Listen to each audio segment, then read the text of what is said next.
हरे कृष्णा। आप सभी का स्वागत है। तो जैसे मैंने आपको बताया था कि माता यशोदा ने कृष्ण को बांध दिया, दाऊ जी भी वहाँ से चले गए और माता यशोदा भी अपने गृह कार्य में लग गई। अब कृष्ण केवल अकेले हैं, कृष्ण के साथ कोई नहीं है। तो जिस ओखल से बांधा कृष्ण को, तो फिर भगवान ने आसपास दृष्टि डाली तो दो वहाँ पर यमला अर्जुन वृक्ष थे, अर्जुन के वृक्ष। उन दोनों को देखा। अब भगवान ने सोचा, कृष्ण ने सोचा कि जब मुझे बांध दिया तो चलो कुछ और नया उत्पात करते हैं। और कृष्ण ने प्रयास किया, एक बार दो बार कई बार प्रयास किया तो वह उखल नीचे गिर गया। भारी था उखल, और उस उखल के सहारे वह, जैसे छोटा बच्चा घुटनों के बल चलता है, वैसे घुटनों के बल चलते गए और उन वृक्षों के पास पहुँचे। उन वृक्षों के पास जब पहुँचे तो दो वृक्ष आपस में बिल्कुल पास पास में उगे हुए थे। तो कृष्ण तो छोटे बच्चे हैं, तो कृष्ण से उसके बीच में से निकल गए, उन वृक्षों के बीच में से। परंतु जो ओखल है वो टेढ़ा हो गया, तो ओखल नहीं उसमें से निकल पा रहा था। निकलता भी कैसा, क्योंकि ओखल टेढ़ा हो गया, उसमें फंस गया था। उन वृक्षों के पास में जो तना है उसमें फंस गया वो। कृष्ण ने खूब प्रयास किया कि किसी तरह से वो आ जाए, लेकिन नहीं आए। तो एक दो बार उन्होंने झटके दिए, तीसरी बार जोर का झटका दिया, प्रयास किया कृष्ण ने, तो वो दोनों के दोनों वृक्ष बहुत जोर की ध्वनि करते हुए पृथ्वी पे गिरे। और जब पृथ्वी पे गिरे तो उसमें से दो दिव्य पुरुष निकले, और जो दिव्य पुरुष हैं वह कृष्ण से वार्तालाप कर रहे थे। तो वहाँ पर क्या हुआ था, ऐसा वर्णन है गर्ग संहिता में कि माता यशोदा ने कृष्ण के कुछ छोटे छोटे मित्रों को वहाँ पर छोड़ दिया था कि कृष्ण को देखते रहना कि ये कहीं कुछ और जिन नया कुछ उत्पात ना करे। तो छोटे छोटे बच्चे वहाँ थे। उस वृक्ष में से, जो वृक्ष थे, जब वो गिरे तो उसमें से दिव्य आत्माएं निकली और कृष्ण से कुछ वार्तालाप कर रही थी। तो उन्होंने कृष्ण से कहा, हे प्रभु, आपने हम दोनों के लिए अपने आप को माता यशोदा से बंधवाया। सत्यता ये थी कि माता यशोदा को बंधवाने के पीछे भगवान की एक लीला थी। और लीला क्या थी कि नल, कुबर और मणिग्रीव, ये कुबेर के दो पुत्र हैं। कुबेर क्या, देवताओं के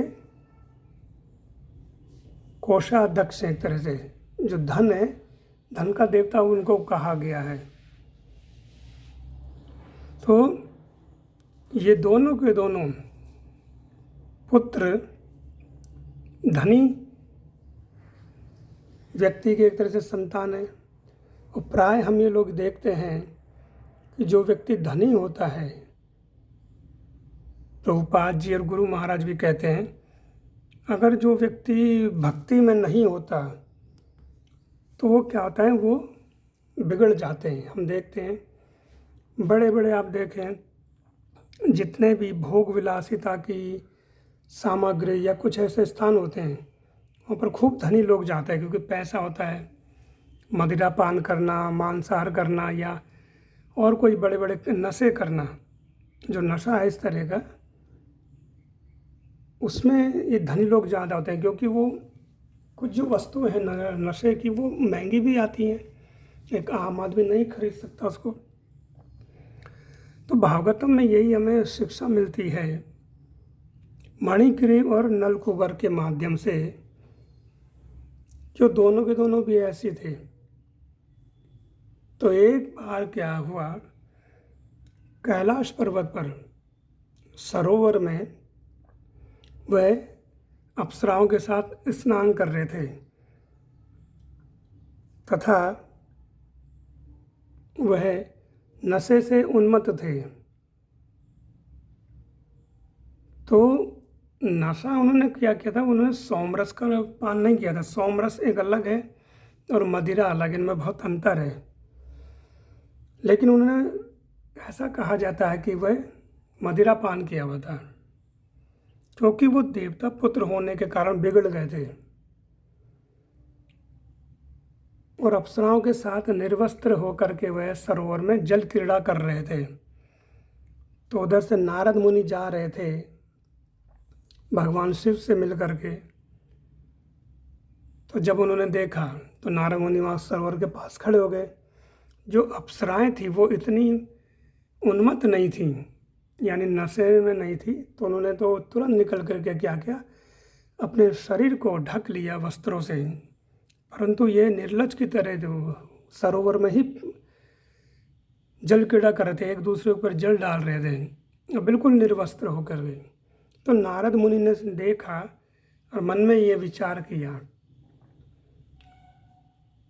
कि ये देवता के पुत्र होने के बाद ऐसा कार्य कर रहे हैं, ये तो कोई असुर प्रकृति का ही व्यक्ति कर सकता है, और ये देवता पुत्र हैं और ऊपर से निर्वस्त्र होकर के जल में स्नान कर रहे हैं। तो जल में निर्वस्त्र होकर के स्नान करना वर्जित है शास्त्रों में, और यह कार्य ऐसा कर रहे हैं, तो इनको मुझे सही मार्ग पे लाना चाहिए। और कई बार ये होता है कि जब हम किसी को प्रेम से समझाते हैं, वह व्यक्ति नहीं समझता। एक कुशल वक्ता का या एक अच्छा वक्ता का एक सबसे बड़ा गुण ये होता है कि वो सामने की परिस्थिति देखता है और देश काल को देख करके उस व्यक्ति को उसी ढंग की शिक्षा देता है।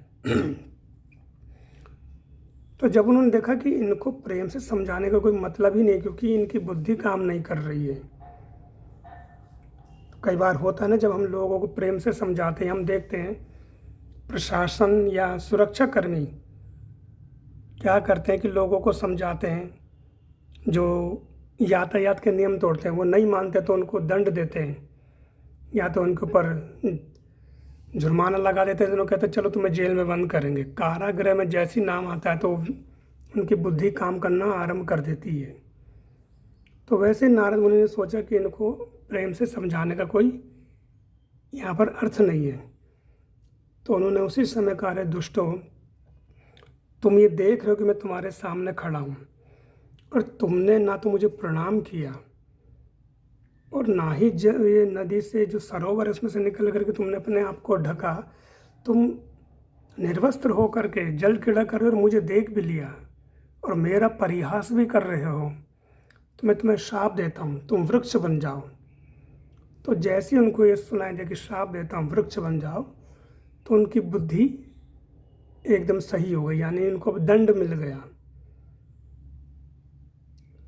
तो बाहर निकले और वो उन्होंने नारद मुनि से क्षमा मांगी। तो नारद मुनि ने कहा कि मेरा शाप अब वापस तो नहीं होगा, लेकिन इतना अवश्य मैं करता हूँ कि तुमने जो क्षमा मांगना आरंभ किया, उससे यह है कि मैं तुम्हें ये वरदान देता हूँ कि तुम नंद महाराज के यहाँ वृक्ष के रूप में जन्मोगे और परम पुरुषोत्तम भगवान कृष्ण के द्वारा तुम्हारा उद्धार होगा। तुम्हें इतना जरूर वरदान देता हूँ, श्राप तो वापस नहीं होगा। तो ये कह के नारद मुनि वहाँ से चले गए और वो दोनों के दोनों वृक्ष ब्रज में, गोकुल में नंद महाराज के यहाँ उत्पन्न हुए। तो नारद मुनि के कारण भगवान ने माता यशोदा से अपने आप को बंधवाया कि मुझे इन दोनों का उद्धार करना है। तो उन दोनों ने भगवान को प्रणाम किया और बोले कि हे प्रभु, आपने हमारा उद्धार किया। तो हम ये समझते हैं कि नारद मुनि ने हमें कोई शाप नहीं दिया, हमें तो वरदान ही दिया, क्योंकि कई कई जन्म लग जाते हैं आपके दर्शन प्राप्त करने में। शिव ब्रह्मा भी आपको आसानी से नहीं पकड़ पाते, लेकिन केवल एक नारद मुनि के कारण आपने हमें दर्शन दिया, और दर्शन ही नहीं दिया, हमारा उद्धार भी कर दिया। तो आप धन्य हैं, और धन्य है वैष्णव जन नारद मुनि कि उनके माध्यम से आपने हमारा उद्धार किया। तो क्या हम आपको इस बंधन से छुड़ा दें? ये जो रज्जू से बांधा हुआ है आपको, तो हम आपको खोल दें? तो भगवान ने हंस करके कहा कि तुम दोनों को तो मैंने बंधन से छुड़ाया, और तुम मुझे क्या बंधन से छुड़ाओगे? और ये कोई साधारण बंधन नहीं है, ये एक भक्त का और ऊपर से माँ, क्योंकि माँ का पद सबसे बड़ा माना गया है। और भक्त, उन्होंने कहा एक तो यशोदा मेरी भक्त है और ऊपर से वो माँ है, तो इसका बंधन तो कोई नहीं छुड़ा सकता। क्या मैं ये बंधन खोल नहीं सकता? मेरे लिए बहुत सरल है ये बंधन खोलना, लेकिन इसमें उन्होंने मुझे प्रेम से बांधा है, और प्रेम का बंधन सर्वोपरि होता है। इसलिए तुम दोनों यहाँ से जाओ। तो उन्होंने भगवान की प्रदक्षिणा करी, प्रणाम किया, भगवान की स्तुति करी, और आकाश मार्ग से वे चले गए। जब बहुत बड़ी जोर की ध्वनि हुई, तो यशोदा मैया के कान में जब ये ध्वनि पड़ी, तो उनको एकदम से चिंता हो गई कि कहीं कुछ कृष्ण का अनिष्ट तो नहीं हो गया। और आसपास की ग्वालिनें, गोपियाँ सब भागी आईं, माता यशोदा भी आईं। तो उसी समय नंद महाराज भी उस कार्य से, जो कार्य करने गए थे, उस कार्य से करके वह वापस आ गए थे। वह भी रास्ते में तो बड़ी ध्वनि जब उन्होंने सुनी, तो वह बहुत शीघ्र गति से उस स्थान की तरफ गए जहाँ पर कि वे ध्वनि हुई थी। जब देखा कि बड़े यमला अर्जुन के वृक्ष जो कई वर्षों से वहाँ पर खड़े थे, वह गिर गए, और उनके बीच में कृष्ण है। तो सब बड़े आश्चर्य में पड़ गए कि ना कोई आंधी आई, ना कोई तूफान आया, ना कोई इस तरह का कोई कार्य हुआ कि जिससे ये वृक्ष गिरे। और ना ही ये वृक्ष कोई बहुत पुराने थे कि जीर्ण हो गए हों, जिससे कि गिर गए हों। ये बिल्कुल बड़े और बहुत अच्छे वृक्ष थे, सूखे वृक्ष नहीं थे, वो हरे भरे वृक्ष थे। तो किस कारण से गिर गए, ये सब परामर्श कर रहे हैं आपस में। फिर नंद महाराज ने कृष्ण को खोला और गोद में ले लिया, और माता यशोदा ने कृष्ण को गले से लगा करके वह अश्रुपात करने लगी। भयभीत हो गई कि अगर ये कृष्ण के ऊपर गिरते तो क्या होता। तो वहाँ पर जो कुछ छोटे छोटे बच्चे खेल रहे थे, गोप बाल खेल रहे थे, उन्होंने कहा कि ये कृष्ण ने गिराए हैं। और उसमें से 2 दिव्य आत्माएं निकली, कोई देवता निकले, कृष्ण से वार्तालाप किया, और कृष्ण की परिक्रमा करके बच्चे आकाश मार्ग से चले गए। तो सब ने सोचा कि बच्चे हैं, बच्चों की बात पे ज़्यादा ध्यान नहीं देना चाहिए। कहे नहीं, हमने देखा, लेकिन किसी ने उनकी बात पे विश्वास नहीं किया। तो ये भगवान की एक दामोदर लीला है। इसमें क्या है कि सत्यव्रत मुनि ने, पद्म पुराण में एक दामोदर अष्टकम आता है।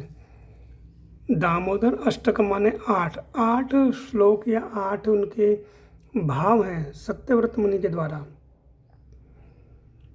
तो उन्होंने इसको गाया है, और हमारे परंपरा में इस अष्टकम को गाया जाता है, जिसकी की चर्चा मैं आगे करूँगा। तो मैंने ये बताया था कि दामोदर मास किस कारण से पड़ा, तो आगे और चर्चा करेंगे। दामोदर भगवान की जय, माता यशोदा की जय। हरे कृष्ण।